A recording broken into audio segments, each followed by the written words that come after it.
प्रचण्डलाई vote नहाल भनी तपाईँहरू आज त्यही प्रचण्डको पछि लाग्नुहुन्छ। ल कहाँ पछि निर्वाचन तपाईँले के भन्नुभएको थियो?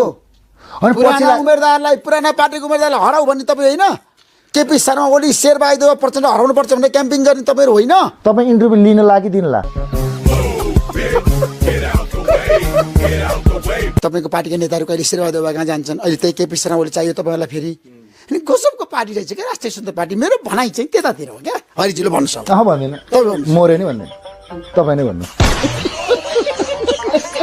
नक्कु जेलमा उम्मेदवारहरूलाई लिएरै जानुभयो होइन? रविजीसँग सबैको अन्तर्क्रिया भयो होइन? भयो भयो। कहाँ लैजानु पर्ने थियो? बालकोट। राम्रो काम गर्नुहोस्। नराम्रो गरे चाहिँ यो चाहिँ गरे हैडगाले नराम्रो, यो चाहिँ यो 3 वर्ष गरे भने ट्याक्कै एउटा भन्नुहोस् त। अब संसदमा तपाईँले 3 महिनादेखि अवरोध गर्नुभयो, त्यो राम्रो काम हो त? पार्लियामेन्ट सिस्टम भिजिट भिसाको नाउँमा मान्छे बेच्नु चाहिँ राम्रो काम हो त?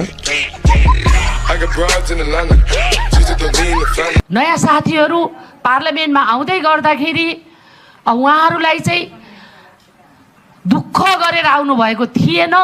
त्यही भएर होला धेरै कुरा नबुझिकन जथाभावी पनि बोले। मैले सुन्दै गर्दा म चुपै लाएर बसेँ। म जथाभावी बोल्दिनँ है। अहिले भर्खर मान्यज्यूले नयाँ हुनुहुन्छ जथाभावी बोल्नुहुन्छ भन्नुभयो। त्यो जथाभावी भने चाहिँ के हो?